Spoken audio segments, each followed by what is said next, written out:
Welcome everybody to In the Huddle. I'm Coach Jason Pahman.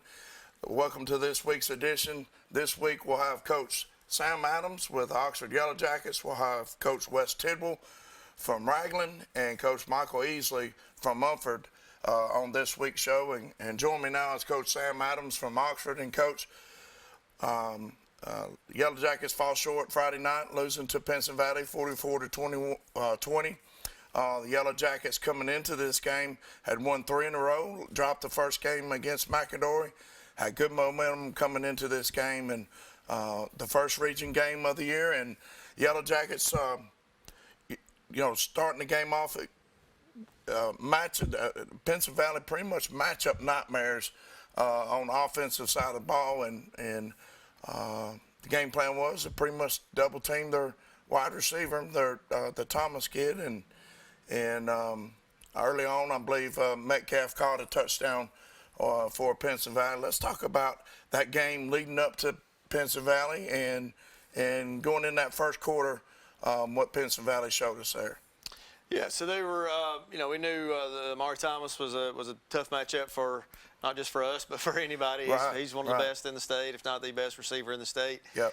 So we kind of made a decision to give him a lot of attention, which, obviously we're sacrificing another guy, another defender in another spot in order to do that. Right. But we felt like that gave us the best chance for success. And, they hit us. This is, the biggest thing that, kind of we're preaching from last week moving forward is just consistency. They, when we're on the defensive side of the ball, they had the majority of their yards for the game on 5 plays. And those were, obviously those guys are making plays in order to do that. Right. But, we felt like sometimes that was us not fitting a run exactly right or not playing the proper leverage on a pass play. And they hit us with one to Metcalf, number 2, kind of early in the game on a slant. Yeah. And, we're probably not exactly in the right alignment before the ball was snapped, and then we simply missed a tackle that would have limited that to a 7-yard gain. And he's a really good player. He's committed to Virginia as a defensive back. And so when you miss tackles on guys like that, you're you're asking for a big play. Yeah, I mean, he was impressive both sides of the ball. He played both sides. And, in 6A ball, there's not a lot of players that play both sides. We've had to play several guys both sides this year, but Metcalf, amazing player and a good talent to see on the football field. And like you said, moving on to D1 talent. But, with him playing both sides, and you saw the defensive front early on, that gave us problems, putting pressure on Mims, and just their total team speed on both sides of the ball. Special teams as well caused us problems with their speed. Just a fast, athletic team, and Yellow Jackets being young, and we've had some key injuries along the way. It was a tough matchup for us coming into that game. Yeah, I thought some of the guys that had to move some guys around to some different spots because of injuries and stuff like that, and that showed up at times in the game. Some fresh faces out there that were not necessarily used to playing every snap of the game. Right. But there's only one way to get experience. You can't fake that. Right. You rep it. Obviously, get a lot of reps in practice, but it's it's different being in the fire on a Friday night. And we knew their defense was a really good defense, one of the top ones in the state. Very athletic front and back end, really across the board. They had really good players at every position. And the thing that we were really disappointed in the game was really some of the issues that we had were not really Pinson Valley related issues. It was us maybe not being focused on every single play, and we had some breakdowns in there that were really purely Oxford breakdowns, and at the end of the day, it's the head coach's job to get us prepared so we have as few of those as possible. So, I got to do a better job of getting our guys prepared to play every single snap moving forward. Coming into this game, we lost the first game against McAdory, but 3 straight games were, when we talked about this, improvement each week on the things that you really focused on during the week, and it really showed. And against Pinson Valley, it's hard to emulate speed in practice. And I think that, that really caused us a lot of problems. But, Yellow Jackets in that second quarter, and I think I arrived there about 6 minutes to go in the second quarter. And when I arrived, I'm like, how is the score even the way it is? It's before we scored our first touchdown because it looked like we had flipped the switch there and started dominating that game late in the second quarter. And really felt good going into halftime, didn't it? Yeah, it really did. I mean, we'd cut it to 17-13 and had the momentum. Had a good drive in there. Made a big special teams play. Kicked a field goal right before the half. Yeah. And in those two, we also had to settle for one field goal earlier on in the half. And you'd like to be able to obviously get sevens instead of threes in those situations. But the field goal before the half to cut it to 17-13, and we had a lot of momentum, and we felt like we're really in a good position moving forward. And they got the momentum right back from us early in the third quarter. Yeah, that touchdown in the second quarter, Mims, wasn't that the one to Tapley? Yes. First time he's caught a touchdown this year, I believe. Correct. Yep. And able to utilize that, and that can definitely be a weapon as we move on, couldn't it? Yeah, sure. He was really the final guy to score a touchdown out of the guys that play the majority of the game for us. So, it's good to get different guys on the board. But James is a really tough kid. Yes. Very, very coachable. Understands the game and does have good hands. So he's got to be because his dad's a coach, too. That's right, yeah. He understands what we're trying to get done over there, and he'd had a couple catches before this game. That's the first time he'd gotten in the end zone. That's good to see. Coming up next, we're going to talk about halftime, where Coach Adams talked to him at halftime, and we'll also go into the second half and what's coming up next for the Yellow Jackets here on Inside the Huddle.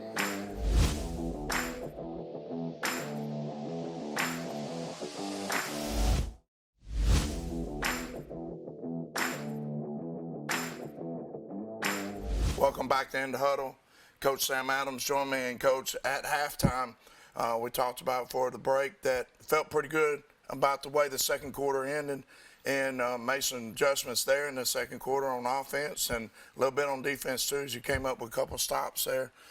So going into halftime, what was your message to the guys? Well, we felt like the first portion of the game, maybe we're a little too out of our mind a little bit, maybe too amped up for what was going on, and we had some missed opportunities in there that were really our shortcoming and not necessarily what the other team was doing to us. So we just talked about the simple fixes with those things, and we felt good with the momentum that we had with the big score before the half with no time on the clock. We really felt good coming out of halftime, and unfortunately we didn't really execute well once we came back out. Yeah, after halftime, the kickoff, defender made his way through traffic and pretty much was down there just as soon as we caught the ball on the kickoff return, made a great tackle. So that put us in bad field goal or bad field position there. And Mims sees Sire open on our sideline and trying to get him the ball. Quick pass, and the defender made a real good play, stepped in front of it, gets to the end zone, fumbles it, of course, before he gets in there, and then their guy was able to pounce on it before we did. But that was a big play to start the second half, and kind of, you don't want to say a deflator because you're coming out of halftime, you're ready to go, you made some adjustments and everything, and then that happened, and it was tough. It was tough on the Yellow Jackets. Yeah, it was. We did get the momentum back after that, though. We had Amari Carroll that had the big pick six and got it cut to 24-20, I guess. And, really continued to fight and claw to stay in the game. And, unfortunately, we just kind of had a couple of lapses later on that, kind of made the game maybe – the score differential look a little different than the way the game actually was played on the field. But they were really things that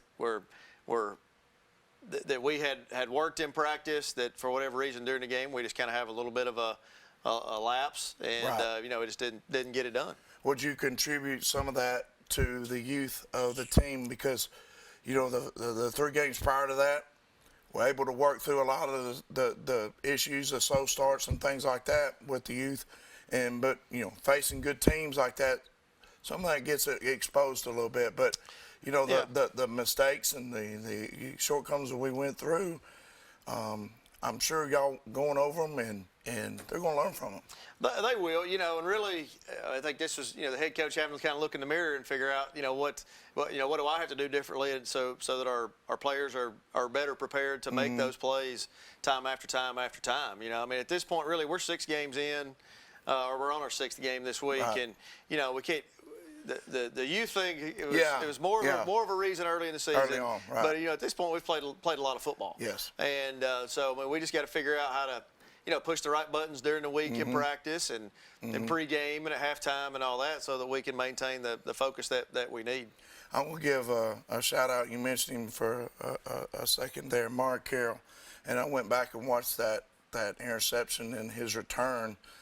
The return was impressive. What do you think about him jumping on the other side of the ball? I wonder if he's asked you about that. Well, he's played offense in the past. He Yeah. was primarily an offensive player. Played both ways last year, Yeah. really. So he has the skills to be able to do some of that. He hurt on the guy down there. What about the 10-yard line? He did somewhere. Yeah. He's super valuable to our defensive backfield. It's really kind of the quarterback of the defense. Has to make a lot of calls and help get everybody else lined up on that back end of the defense. And really had a fantastic game the other night. He did, certainly did. Talk about a couple other players that stepped up that maybe hadn't in previous games. Well, Ray Barrera had a really nice game. He did. Kicking the football. He did. Real clean kicks. Yeah, did good in the kickoff game, as well as obviously field goals and extra points. You had one sequence there where we had a few penalties before an extra point attempt, so he had to kind of line up in there, several times, and that can be difficult mentally for a kicker to get going. Yes. But he was really cool during that time, and just made the plays that he was supposed to make, and then Ray had one of his better games. Yeah, he did, and people kind of overlooked that until something bad happens, until a kick gets blocked or the missed field goals or missed extra points. You see that a lot in high school, and we kind of take that for granted. Yeah. But he's been on fire lately. I don't know what his percentage is for the year, but extra points, he's been solid. Yeah. And field goals too. When we're getting his range, he's done a real nice job, and it's an added bonus for you. And you mentioned about the penalties. I saw a lot of orange, yellow, whatever that color they are, all over the field. I think there was a combined total of 30 flags in the game, and some of them I understand, maybe procedure stuff, but it was it was difficult to work through that. I know as coaching staff to work through those penalties, and they're a part of the game. And you got to work through them, but sometimes it can get frustrating, can it? Sure, yeah. We had really 5 that we were kind of supremely concerned about. Right. At some point in the game, some other things are going to happen. Right. Offensive line is going to get called for holding at some point in the game, and yes. and that could kind of go either way a lot. Right. The ones that we get most concerned about are the ones that are pre-snap or post-whistle penalties. Yes, because that's procedure and things that we can control. So we had two penalties that were alignment related, one on defense and one on offense. We had 3 that were false start kind of things. Right.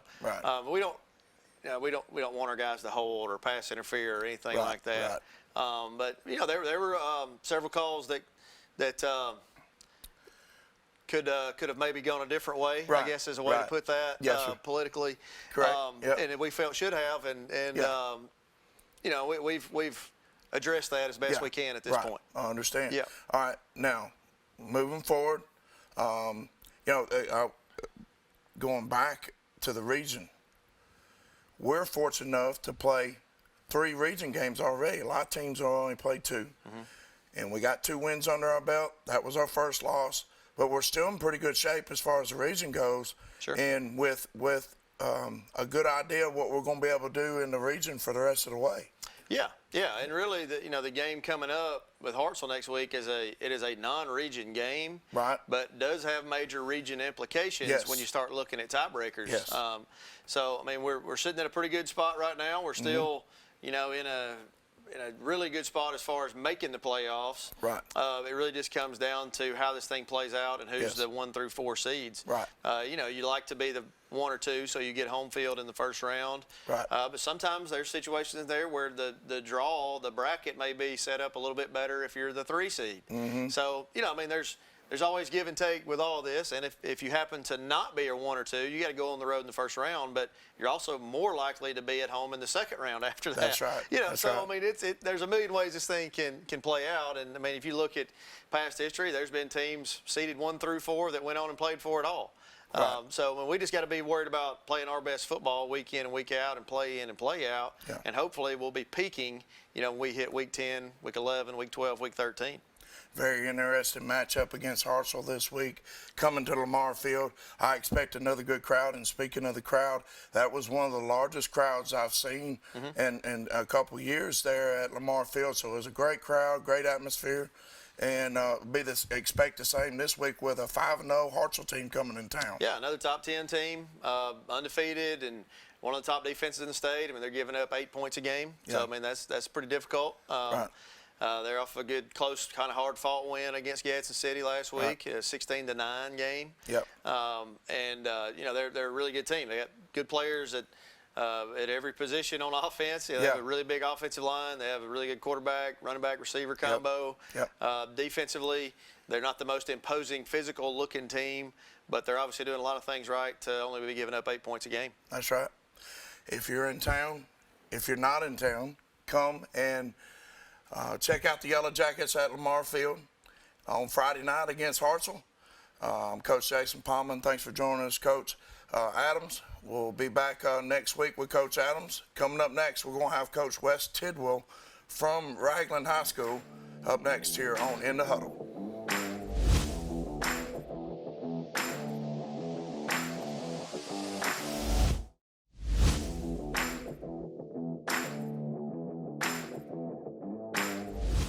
Pigskin Roundup brought to you by Dr. Pepper.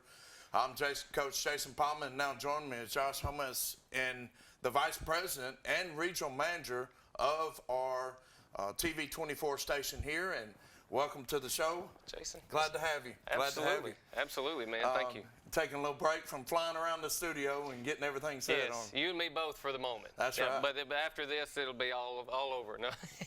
Tell us a little bit about who you are, what your job is here, and how you got into broadcasting, and tell us just a little bit about yourself. Sure, Jason. Well, my first television job was actually here at TV 24 many years ago. I actually started when I was 16 in radio broadcasting at a little radio station just right down the road from my house. Yeah. And just began interning and just kind of getting around it. And the first time I ever stepped in there, I was like, what is this? It's like something in me was just like, this is kind of cool. Mm-hmm. I could do something like this. So anyway, I stepped out and doing that for a little while, graduated high school, started going to Jacksonville State, and then I interned at the WLJS, the radio station there, 92J. But TV 24 was also located in the building there. So after a couple of years, I walked in the office and kind of gave them my resume and what I had done. And got a phone call that afternoon. Wow. Saying, hey, we're doing a JSU baseball game. Do you think you could come and be a part of the production truck? And I said, sure. And so I shadowed them doing that. And then I was invited to come back to the studio and shadowed them in doing some of that, and then began running camera. And then over time, one thing just kind of led to another. And I am where I am today. TV 24 was able to get me my start in where I was. But now I moved to the Gulf Coast to work for another station group for several years. And my wife and I and family really have a heart for this area. Was it Alabama has that song, My Home's in Alabama, Yeah. So even though I lived in Florida for a little while, we were just getting the kind of tug to come back this way. So you got a quarter of the population over there in Pleasant Valley too. Yes, because well, with a wife and 7 kids, that keeps us pretty busy. Really large family, but it's not just like you and me coming to do a job. You know what I'm saying? It's our family support, it's the community support. It takes the support of everybody to keep the station running and the station going. Right. And in a nutshell, that's kind of where I started, was here. Kind of left for a little while and came back, but I learned a lot of different things along the way. So when I reconnected with TV 24, when I moved back, one thing just led to another within conversation, and now here I am. Talk to us about Community Television Network and what can we expect to see on the network? Well, yeah, Jason, you know, we have TV 24, of Right. course, but we also partner with 2 other stations around the state, WOTM, Channel 35 in Birmingham, as well as Channel 16 in Auburn. And so just collaborating with the team here, we are beginning to develop the Community Television Network. Now, what that is, it's a network, kind of the similar programming that you've seen us air before in the past. You've got some of the old shows that's good. You know, the kind of programming that you can sit down with the entire family and you don't have to worry about what's going to come on next, because you know there's a lot of garbage, I'll say, out there, and as a parent of 7 kids, you know, it's to the point where you're scared what's going to come on next, you know, when they're just on a certain platform. Right. You know, you may have approved, you know, that was a good movie, but if it rolls into something different, you're not there, you don't know what your kids are going to see. Right. Well, we're forming a network where you don't have to worry about that.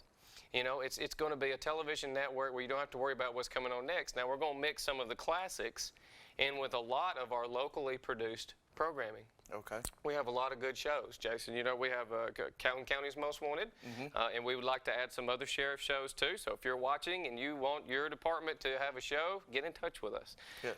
Because we want to help out all counties. And then we have veterans issues with Ken Rollins. We have local matters with Dottie. And, you know, we have our shopping show, Shop 24, where you get a lot of good deals. Right. And we're expounding upon that. Kip, who's here, he's been shooting some episodes of Big Boys Toys, which we used to air back in the day. Yeah, I remember that. So he's kind of picking up where that left off. Good. He's shooting some new episodes to bring that back to the table, and we have a ton of other ideas as well. Yeah. We've connected with some people that we know work in California, even out in LA, who are working with certain people to get us some really good content that's not out there on any other platform, and help shuffle that to our station and to the Community Television Network. What other projects are in store for the rest of 22 and upcoming 23? Well, as you have seen, the viewing public, you know, we've been doing a live game every Thursday night and every Friday night. You know, the Friday night games are more our local area here for TV 24, but we're not just stopping with live football. We want to give all the sports some love. So we're looking into basketball season to cover some basketball games. Even in a way, coming up next week, we're going to cover some of the Oxford the volleyball games. That'll be mostly streaming, but you and I both know the digital platform is the future. Yes. And we used to say it's coming. Well, the digital platform is here. Right. You know, it's not just about having a television station or a network anymore. It's about how can you push this to as many people as possible. And while we all live busy lives, we're not sitting in front of the TV anymore.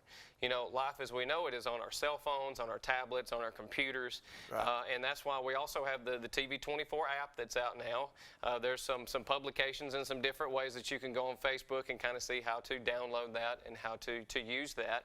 But we've got a lot of different things developing right now. So that's the high school sports we want to be able to stream live, whether it's on air or on social or both. And we're looking at doing even the Christmas parades and different things. We want to carry some of those live this year. Yes. And so yeah, and a lot of us have been asking, where's TV 24 News? Where's TV 24 News? Are you bringing news back? The answer is yes, we are. We're working out a plan right now to bring back TV 24 News, to bring back the Community Network Television News, which will be a more regional newscast. So yes, we have been, when you said running around the studio and stuff, it's not just pigskin. You know, we've got a lot of different things going right now and a lot of good things, and we just want our viewers to know what's coming. Talk about some of the other programs that are going on right now. You mentioned volleyball, and we're going to carry some Oxford games. We have a new volleyball show now, and also a coaching show. Yeah, that's correct. You have In the Huddle. Right. And even Gary has gone down to, Gary Mason, our general manager, has gone down to Oxford, and he's shot some segments with them that we're pushing out to social right now. So we've got a lot of content coming, and then Volley Talk, like you just mentioned. You know, we have a volleyball show that's on the air right now too, because we're trying to give everybody love, and we're trying to make sure that, especially our high schools, that these kids, they get recognized for their hard work in every arena that they got their hands in. All right, talk about a little bit about the sponsors that we have currently that are currently helping us with some of our programs. Well, as you know, Dr. Pepper. Dr. Pepper, yes. That's the title sponsor for this show, and they're on your show as well. Yeah, and speaking of Dr. Pepper, to my knowledge, I think they're the first, or we may be the first show that they've actually sponsored as far as high school format. Yes. So it was a big deal for Dr. Pepper to come on Right. board. We love having them. Oh, yes. Partnered through the local Coca-Cola bottling company here in town. Also Green Oil Company. Green Oil is another big one, yes. Yes. We have, Thumbsuckers, Texas Roadhouse. Yes. And Farmers Insurance, Awards Correct. to Remember, Cutter's Pizza. Right. And the list goes on and on. I was about to say, we have because I looked, and I'll tell you this, from the time I came in July Yes. until now, used to I could look at an Excel spreadsheet and I'd be okay, but now I'm scrolling through the advertisers that are believing in us, and we want to say thank you to all of them, but we also have room for more. We do. We have room for more. So we want you guys to believe in us, help partner along with us, so give me a call for sure. Reach out to us if you'd like to become a sponsor. We certainly do appreciate those. We appreciate you watching Pigskin Roundup. We're going to take a quick break, and when we come back, we're going to have more highlights, more scores for you right here on Pigskin Roundup on TV 24, brought to you by Dr. Pepper.